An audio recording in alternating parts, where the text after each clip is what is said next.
하나님은 언제나 우리의 삶에 좋으신 하나님이십니다.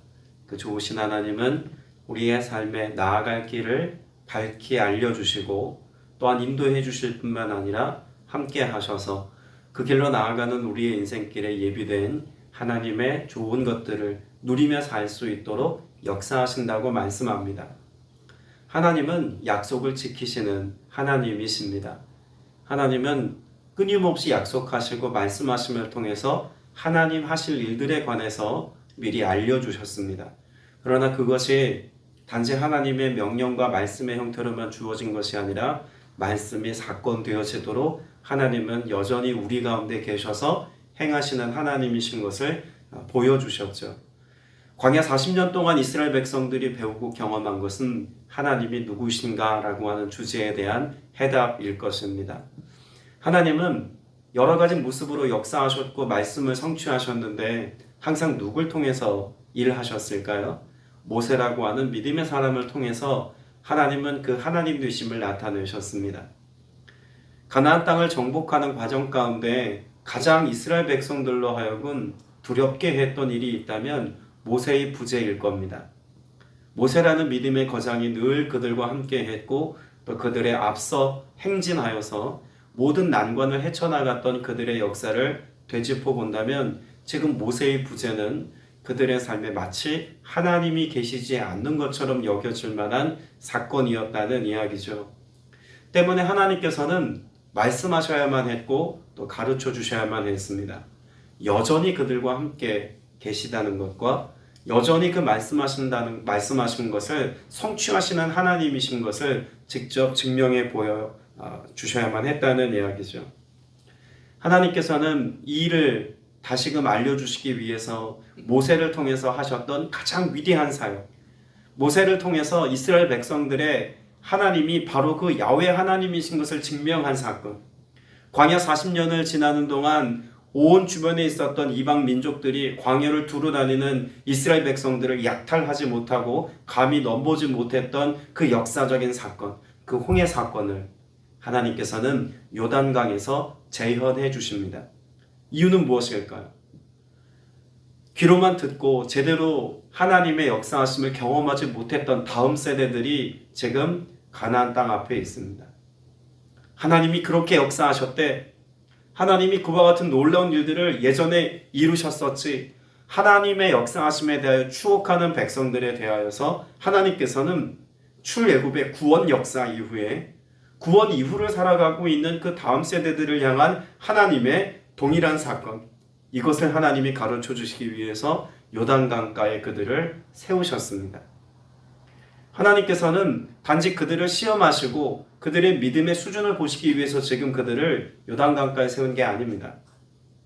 하나님이 증명하시려고 하셨던 것, 그것은 7절 말씀에 있죠. 여호와께서 여호수아에게 이르시되 내가 오늘부터 시작하여 너를 온 이스라엘 목전에서 크게 하여 내가 모세와 함께 있었던 것과 같이 너와 함께 있는 것을 그들이 알게 하리라. 하나님 뭐 알려주신다고 말씀하나요? 너와 함께 있는 것이라고 말씀하고 있습니다. 하나님께서는 이스라엘 백성들의 삶 속에 모세의 부재보다 더 중요한 것은 하나님이 모세는 사라졌으나 여전히 그들 가운데 함께 계셔서 역사하신다는 것. 여러분, 이것보다 중요한 것은 없었다는 이야기죠. 그런 하나님을 경험하기까지 먼저 해야 될 것이 있습니다. 자, 1절 말씀에 보면 여호수아가 아침에 일찍이 일어나서 그와 모든 이스라엘 자손들과 더불어 시딤에서 뭐 하죠? 떠났습니다. 그리고 요단에 이르러 건너가기 전에 거기서 유숙하니라 라고 말씀하고 있습니다. 자, 떠나야만 하는 겁니다. 시딤이라고 하는 자리, 여기에 여전히 머물러 있어서는 하나님의 하나님 되심을 경험할 수 있는 그 지경으로 나아가 그 하나님을 경험하지 못하겠죠. 시딤은 요단을 목전에 두고 있는 장소인 동시에 그들이 지금 선택해야 되는 중요한 기로에 서 있는 장소입니다. 멈춰 설 것인지 아니면 그들을 가로막고 있는 요단을 건너서 가나안 땅을 정복할 것인지. 이미 정탐꾼을 통한 긍정적인 믿음의 선포도 들었습니다. 그들이 할 수 있는 최선의 것은 이제 그 믿음을 온 백성들 자신의 믿음으로 삼고 그 믿음을 가지고 앞서 나아가는 것입니다. 그러려면 내가 포기하고 떠나야 할 것들도 있다는 이야기죠.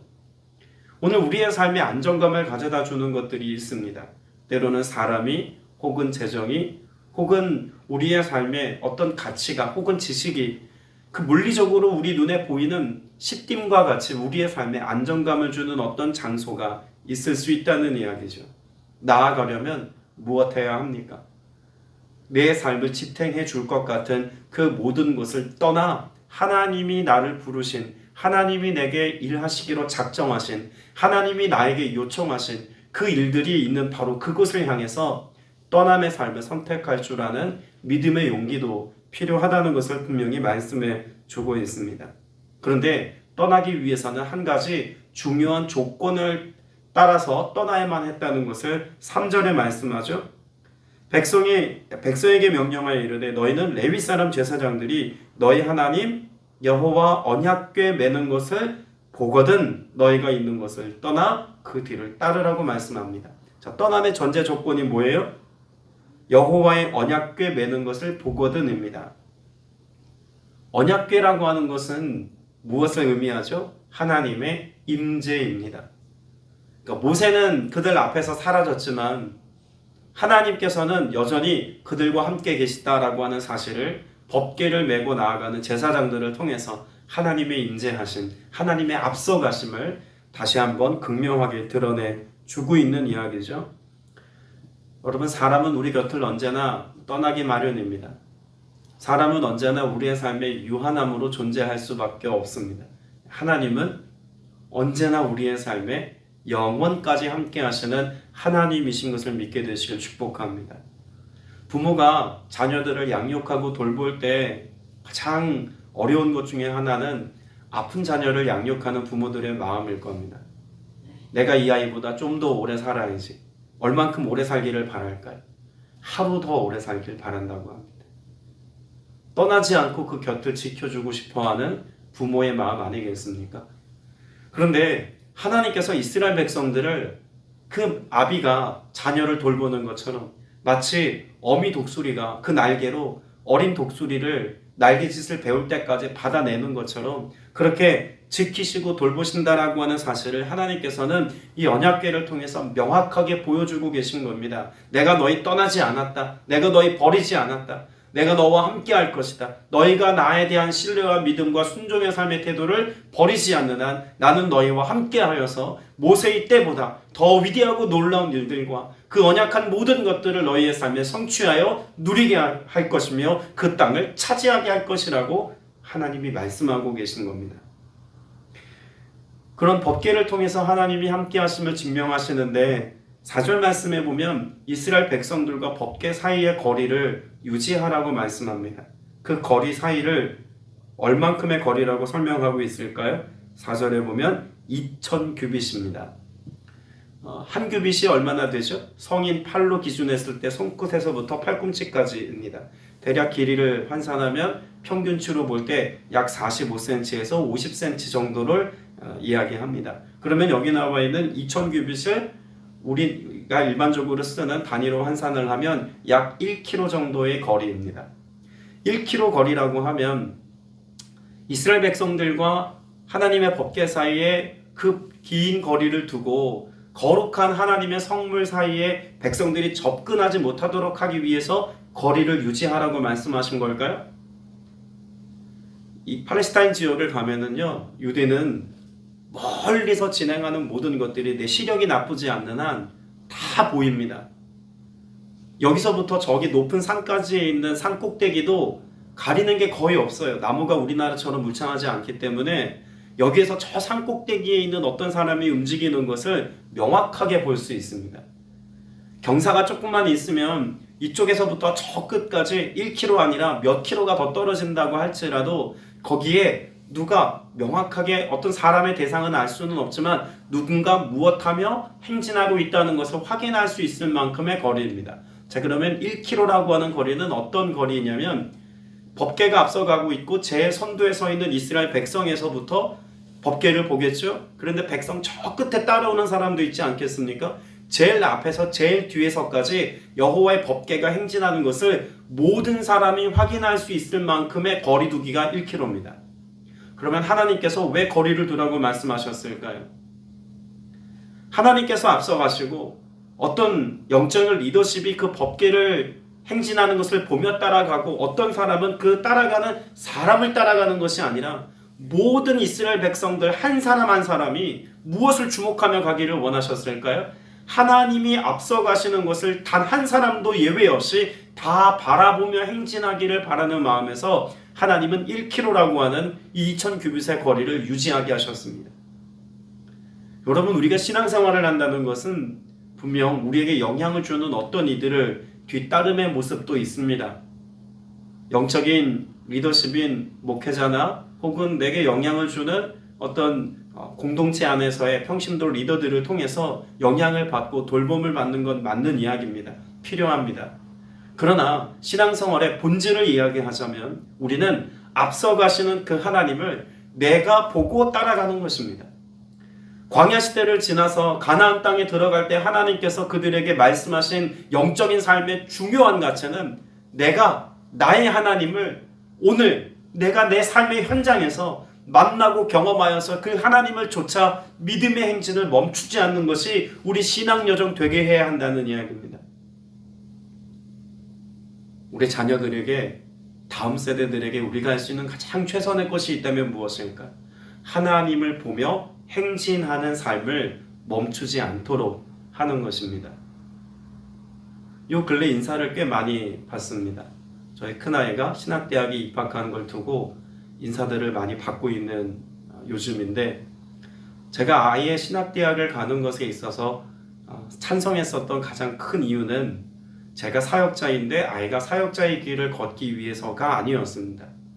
제 안에는 늘 부담이 있었습니다. 목회자로서 교회 공동체를 섬기는 동안 교회 식구들을 양육하고 지체들을 하나님의 사람으로 세우는 데는 열심을 내었는데 우리 자녀들에게는 도리어 그럴 기회가 충분하지 못했다는 마음의 부담감이 있었습니다.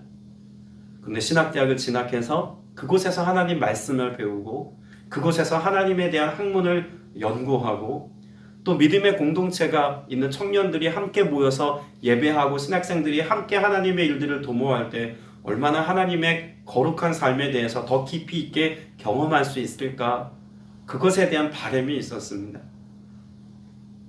아이의 삶에 어제부터 이제 학교 생활이 시작되어서 그런 이야기들을 나누는 걸 듣고 제 마음 가운데 큰 기쁨과 또 감사함이 있었습니다. 제가 아이들을 양육하는 것 같지만, 우리가 자녀들을 말씀으로 키우는 것 같지만, 그렇지 못할 때 우리의 삶에 오는 여러 가지 삶의 한계들이 있지 않습니까? 간절한 기도입니다. 하나님이 우리의 자녀들을 1대1로 만나 주옵소서. 아빠가 목사니까, 엄마가 권사니까 뭐 그래서가 아니라 내가 오늘 나의 하나님을 만날 수 있기까지 그 하나님 앞에 바로 서기가 개인의 삶 속에 실현되어지고 이루어질 때 하나님의 권능의 역사가 실제적으로 삶에 다가오는 은혜를 맛보며 살지 않겠습니까? 여러분, 이것이 중요한 것이지 우리의 믿음의 유산과 가치를 어느 정도 설명한다고 그것이 우리의 삶을 하나님의 거룩한 백성의 삶으로 견인하는 것이 아닙니다. 바라기는 우리의 자녀들, 우리의 손주들이 그런 하나님의 거룩한 백성으로서의 삶을 살기까지 1대1의 교제와 만남이 이루어지도록 여러분 끊임없이 중보하시고 그 가운데 하나님이 행하시는 일들을 함께 누릴 수 있게 되시길 축복합니다. 여러분, 이 하나님의 역사하심, 살아계신 하나님의 역사하심을 경험하기 위해서 전제돼야 될 우리의 삶의 태도가 있다는 것을 5절에서는 이렇게 말씀합니다. 5절 다시 한번 같이 읽어봅니다. 시작. 여호수아가 또 백성에게 이르되 너희는 자신을 성결하게 하라. 여호와께서 내일 너희 가운데서 기이한 일들을 행하시리라. 여러분, 하나님께서 약속하신 바가 무엇일까요? 내일입니다. 기이한 일들을 행하시리라 보다 우리가 더 주목해 보아야 될 것은 내일인 거예요. 여호와께서 우리에게 내일을 주십니다. 그 내일의 삶에 무엇 하시겠다고 말씀하냐면 하나님이 작정하시고 계획하신 바로 그 일이 성취되도록 하나님이 일하시겠다는 거예요. 그러기 위해서 우리가 준비해야 될 것은 다름 아닌 여호와 앞에 성결입니다. 여러분, 여호와께 성결이라고 하는 이 단어는 어떤 사람들이 늘 삶에 지침으로 삼고 살아가야 될 삶의 덕목이라고 가르쳐 주셨죠? 제사장입니다. 그래서 그 제사장의 의복에 여호와께 성결이라고 하는 그 모자에 새겨진 그 말씀을 늘 삶의 중심에 두고 사명을 감당하는 것이 제사장의 역할 아니었습니까? 자, 그런데 지금 요단강을 건너는 이스라엘 백성들이 법궤와의 거리를 두고 하나님 앞서가시는 것을 눈으로 목격하듯 1대1의 관계를 하나님이 말씀하시면서 성결하라고 말씀하신 대상도 제사장들만 성결하라고 말씀한 게 아닙니다. 어떤 특정한 리더들만, 관리들만 성결하라고 말씀한 것도 아닙니다. 여호수아 한 사람에게 말씀하신 성결도 아닙니다. 지금 여기 여호와 앞에 성결이라고 말씀하고 있는 그 성결에 해당되어지는 사람들은 어떤 사람들이라고 말씀하고 있을까요? 여호수아가 또 백성에게 이르되입니다. 하나님과 나와의 1대1의 관계를 이루기 위해서 반드시 필요한 것은 오늘 나 한 사람이 목사님이 특별해서가 아니라 권사님이 믿음의 삶이 좋아서가 아니라 성도 한 사람 한 사람이 여호와 앞에서 성결의 삶을 살아 그 마음이 오직 하나님을 갈망하고 하나님에 대한 영적 기대감과 하나님의 말씀이 성취되어질 것을 바라는 그 믿음의 마음가짐을 가지고 성결함으로 하나님 앞에 준비된 사람으로 서 있을 때 비로소 무엇 하시겠다는 것입니까? 내일을 허락하시고 내일 하나님이 허락하실 그 기이한 일들을 보이시겠다고 말씀합니다. 저는 오늘을 살아가는 우리 믿음의 성도들이 하나님이 우리에게 허락하신 내일을 소망하며 살게 되시길 축복합니다. 더불어 하나님이 작정하신, 하나님이 이루겠다고 말씀하신 바로 그 기이한 일들이 여러분의 가정에, 우리의 자녀와 다음 세대들에게, 교회 공동체 안에 온전히 드러나고 증명될 수 있기를 주님의 이름으로 또한 축복합니다. 그러자면 우리가 하나님 앞에 성결함으로 살아야 합니다. 그 성결할 때 하나님이 무엇 하시겠다고 말씀하시냐면 6절 말씀에 언약궤를 베고 백성 앞에 나아가니라. 곧 하나님이 앞서가시고 인도하심을 경험하는 삶을 살 수 있다는 것이죠. 신약에서 성령께서 우리의 삶에, 우리의 아들됨의 삶을 무엇으로 나타나시겠다고 말씀하고 있습니까? 하나님의 영으로 인도하시겠다고 말씀하지 않았습니까? 그들이 곧 하나님의 자녀라고 말씀하고 있습니다. 이스라엘 백성들의 삶 가운데도 하나님이 인도하시겠다고 말씀하고 계세요. 그러면 성결의 영이신 성령께서 오늘 우리의 삶을 인도하시는 것, 오늘 구약의 말씀을 통해서 여호와의 법궤가 앞서 나갈 때 우리를 향해서 성결하라고 말씀하신 것, 이것은 성경 전체가 오늘을 살아가는 우리에게 말씀하고 있는 너무나 중요한 영적인 가치라는 이야기입니다. 성결하지 않고 하나님의 권능을 경험할 수 없습니다. 성결하지 않고 하나님이 우리 앞에 놓아두신 요단을 건널 수 없다는 이야기입니다. 구원은 받았지만 구원 이후의 삶에 하나님이 행하신 그 놀라운 일들이 나와 무관한 삶을 살아가는 성도들이 너무나 많은 이유도 전 여기 있다고 봅니다. 오늘 하나님 앞에 성결한 자로 서기까지 하나님의 영이신 성령의 인도하심과 그 은혜를 갈망하며 기도하는 여러분 되시길 축복합니다. 또한 우리가 이 말씀을 통해서 한 가지 꼭 보아야 할 것은요, 지금 이 요단강을 건너는 것이 그들에게는 불가능에 가까운 일임을 성경이 명확하게 계시합니다. 자, 15절 말씀을 보시기를 바랍니다. 요단이 곡식 거두는 시기에는 항상 언덕에 뭐 하더라? 넘치더라입니다. 우기가 있고 건기가 있다는 말씀을 드렸고, 요단강이 때로는 어떤 주류는 메마른 땅에 시냇물처럼 흐르는 어떤 모습도 있다는 것을 말씀을 드렸습니다만, 지금 이스라엘 백성들이 가나안을 정복하기 위해 서 있는 그 땅과 그리고 그 땅에 서 있는 그 시기는 물이 범람하는 시기입니다. 그러니까 사람이 쉽게 건널 수 없는 지경이라는 이야기죠. 그런데 그곳을 향해서 하나님께서 여호와의 법궤를 맨 제사장들이 요단강에 뭐 하라고 말씀하고 있나요? 궤를 맨 제사장들의 발이 물에 잠기도록 나아가라고 말씀합니다. 생각해 보세요. 법궤를 매지 않았다고 한번 생각해 보시기 바랍니다. 하나님이 나아가라고 말씀하셔서 요단강을 건너고 있는데 법궤를 매지 않은 상태였다면 들어가다가 물이 안 갈라지면 헤엄이라도 쳐서 나오지 않습니까? 그런데 그 법궤는 잘못 다루면 어떻게 됩니까? 우리가 다윗 사건에서도 보지만 법궤를 잘못 만지거나 잘못 다루게 되면 즉사입니다. 죽는 겁니다. 그러면 이미 법궤를 맸다는 것 자체가 하나님의 위엄과 임재 가운데 나아가고 있는 모습인데 물을 눈앞에 두고 법궤를 맨 채로 발을 담갔다가 얘가 갈라지지 않으면 빠져나올 방법이 없는 겁니다. 그 무게를 견디지 못하고 물속에서 그저 빠져 죽을 수밖에 없는 거예요. 다시 말해서 지금 제사장 구름은요, 하나님이 앞서 가신 그곳을 나아가기까지 뒤돌아보지 않겠다는 믿음의 결단이 없으면 결코 물에 발을 담글 수 없는 상황이라는 이야기입니다. 법궤를 메고 나아가는 이스라엘 백성들의 이 제사장들의 모습 속에서 오늘 우리의 신앙의 결연함을 발견할 수 있어야 합니다. 하나님께서 믿음으로 우리의 삶을 인도하십니다. 근데 그 믿음의 지경 가운데 나아갈 때는 아직 갈라진 그곳을 건너가는 게 아니에요. 홍해 사건 때는요, 모세가 지팡이를 내어 밀매 홍해가 갈라졌습니다. 그리고 갈라진 것을 보고 그 백성들이 건너갔으나 요단강을 건널 때는 상황이 달라요. 아직 물이 갈라지지 않았습니다.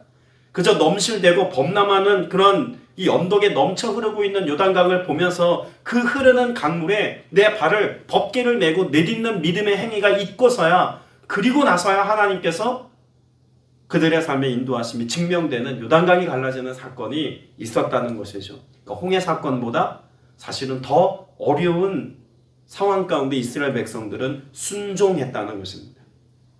여호수아 말씀은 제가 서두에 말씀드렸던 것처럼 단지 땅을 차지하는 정복 사업에 관한 하나님의 역사를 말씀하고 있는 게 아닙니다. 땅을 차지하기까지 하나님이 그들의 삶을 인도하실 때 그들이 어떻게 순종했는지를 보여주는 역사서가 바로 여호수아라고 말씀할 수 있는 겁니다. 여러분, 이렇게 발을 담그고 요단강이 갈라졌습니다. 그런데 사실 더 우리가 눈여겨보아야 될 것은요, 17절입니다. 17절 말씀 같이 한번 읽어보겠습니다. 시작. 여호와의 언약궤를 맨 제사장들은 요단 가운데 마른 땅에 굳게 섰고 모든 백성이 요단을 건너기를 마칠 때까지 모든 이스라엘은 그 마른 땅을 건너갔더라. 여러분, 말씀해 보면 굳게 섰고라고 하는 말씀을 주목해 보시기 바랍니다. 법궤가 1km 정도의 거리를 두고 앞서 행진했습니다. 그러다가 요단강을 건너는 어떤 그 강에서 하나님께서 그 마른 땅, 요단강을 건너는 그 땅을 마른 땅 되게 하셨는데 그 마른 땅 가운데 법궤를 맨 제사장들이 뭐 하고 있습니까? 굳게 서 있습니다. 상황을 놓고 보자면 그 제사장의 법궤가 서 있고 이스라엘 백성들은 행진하여 나아가는 그 길에 법궤를 지나쳐서 계속 가고 있는 겁니다. 그러면 법궤를 메고 있는 제사장들은 언제까지 서 있는 겁니까? 백성의 저 끝에 서 있는 백성이 다 지나갈 때까지 거기 서 있었다라고 하는 문맥으로도 볼 수 있다는 이야기입니다. 여러분, 이게 쉬운 일일까요? 반나절 이상 걸리지 않았겠습니까? 그 많은 사람들이 다 건너기까지 오랜 시간 동안 법궤를 맨 제사장들은 서 있는 겁니다. 하나님의 임재를, 하나님이 여기 함께 계심을, 그 두려운 그 요단강에 갈라져 있는 바로 그 한 복판에 법궤를 맨 제사장은 법궤와 함께 여전히 그 마른 땅 위에 견고하게 굳게 서 있는 겁니다. 그것을 보고 무엇하는 걸까요? 백성된 자들은 요단강을 평안한 중에 건널 수 있었던 겁니다. 제사장의 역할은요, 오늘 단지 어떤 목회자의 컨디션을 이야기하고 싶은 게 아닙니다. 성도 한 사람 한 사람의 모습이, 오늘을 살아가는 그리스도인의 삶이 이 법궤를 맨 제사장과 같이 오늘을 살아가기를 하나님이 가르쳐주고 계시다고 오늘 말씀을 통해서 우리는 확인받을 수 있습니다. 왜냐하면 앞서 말씀드린 것처럼 하나님이 나와의 1:1 관계 이어야 하기에 법궤와 나의 거리를 1km 두셨던 것을 통해서 내가 하나님 만나는 것의 중요성을 말씀하셨죠. 더불어 하나님께서는 온 이스라엘 백성들로 하여금 하나님의 기이한 일들을 경험하기까지 한 사람 한 사람이 성결하기를 원하셨습니다. 더불어 하나님께서는 법궤를 메고 서 있는 이 제사장을 통해서 오늘을 살아가는 그리스도인들이 이와 같은 사명의 자리에 굳게 서 있기를 원하신다는 것도 우리는 발견할 수 있다는 이야기입니다. 왜 이것이 필요할까요? 그리고 이것이 왜 오늘 우리의 사명일까요? 이스라엘 백성은 그 요단강을 건너는 과정 가운데 이것이 하나님이 하신 사건이라는 것을 법궤를 지나치면서 한 사람 한 사람 목격할 수 있었다는 이야기입니다. 여기 법궤가 서 있기에 이 요단이 다시 물이 합쳐지지 아니하고 여전히 장벽과 같이 서 있다는 믿음과 확신을 가지고 법궤를 지나치지 않았겠습니까? 오늘을 살아가는 그리스도인들도 나와 함께 하시는 하나님, 여러분 법궤 안에 무엇이 있습니까? 십계명의 두 돌판이 거기에 담겨져 있습니다. 만나 항아리가 있습니다. 아론의 쌍난 지팡이도 있었습니다. 그것은 하나님의 말씀, 하나님의 임재, 하나님의 권능, 여러분이 하나님의 하나님 되심을 증명하는 것이 법궤인데 여기 그 하나님이 한 복판에 서 계시기에 우리가 이것을 여전히 건너니 가나안 땅을 정복하기까지 하나님이 앞서 행하셔서 그 모든 일들을 행하신다는 건 역시 이들 마음 가운데 확연하게 믿어지는 사건이 되리라 라고 하는 것을 하나님이 아셨다라고 볼 수 있는 겁니다. 그런 점에서 우리는 법궤를 맨 제사장과 같이 마른 땅에 서 있는, 요단강이 갈라져 있는 그 한복판에 서 있는 제사장들처럼 우리도 믿음의 자리에 굳게 서 있어야 될 줄로 믿습니다. 무엇을 위해서요? 나를 통해 일하시는 하나님을 드러내기 위해서, 그 하나님의 영광스러움을 나타내기 위해서 우리가 그 믿음의 자리를 견고히 지키고 마른 땅에 굳게 서 있는 것처럼 여러분의 가정에, 우리 교회에 믿음으로 굳게 서는 것은 필요한 일이고 중요한 일인 줄로 믿습니다. 말씀을 맺으면서 13절 말씀을 같이 읽겠습니다. 13절입니다. 시작. 온 땅에 주 여호와의 궤를 맨 제사장들의 발바닥이 요단물을 밟고 멈추면 요단물 곧 그 위에서 흘러내리던 물이 끊어지고 한 곳에 쌓여 서리라. 여러분 13절은 무엇에 관한 말씀일까요? 하나님이 하실 일에 관한 약속입니다. 그리고 약속이 있었고 그 약속의 순종함의 모습이 15절에 발이 물가에 잠기자라고 하는 말씀의 순종이었습니다. 그리고 그 순종의 결과가 무엇이었습니까? 16절 맨 마지막에 있는 백성이 여리고 앞으로 바로 건널세라고 말씀하고 있습니다. 여러분 인생의 장벽을 건너는 해법이 어디에 있습니까? 하나님 말씀에 대한 순종입니다. 우리의 위기 상황을 돌파할 수 있는 힘이 어디서부터 나옵니까? 하나님 말씀에 대한 순종입니다. 우리의 삶에 불가능하다고 여기는 어떤 일을 우리가 능히 감당하며 살아갈 수 있는 힘이 어디에서 나옵니까? 말씀에 대한 순종입니다. 그리고 그 말씀에 대한 순종은 오늘을 살아가는 우리 그리스도인들에게는 성령의 인도하심으로 증명되어지고 드러날 일일 줄로 믿습니다. 오늘 이 하루가 그 말씀에 순종하고 반응하여서 하나님이 오늘 또 하나님이 내일 하나님이 약속하신 그 모든 기이한 일들을 은혜로 누리며 살아가는 복된 하루 되시길 주님의 이름으로 축복합니다. 기도드리겠습니다. 은혜가 풍성하신 아버지 하나님, 우리에게 내일을 허락하시고 그 기이한 일들을 이루시겠노라고 약속하신 하나님을 바라보며 소망하며 살게 하시니 참으로 감사드립니다. 나의 나 된 것이 오직 주님의 은혜이며 나를 구원하신 그 주님의 은혜와 사랑이 오늘도 내게 있음을 확신하며 나아갑니다. 구원 이후를 살아가는 주의 백성들 모두가 그 하나님이 행하신 그 기이한 일들을 오늘도 매일 매순간 경험하며 살아갈 수 있기를 간절히 소망하오니 성령의 인도하심을 따라 순종함으로 나아가게 하시고 말씀에 의지하여 믿음의 삶을 살아가는 주의 권속들 되게 하사 오늘도 하나님의 하나님 되심을 뜨겁게 경험하며 그 순종함의 열매들을 거두며 나아가는 주의 권속들 다 되게 하여 주옵소서. 오늘도 우리의 삶을 인도해 가실 우리 구주 예수 그리스도 이름으로 간절히 기도드렸사옵나이다. 아멘.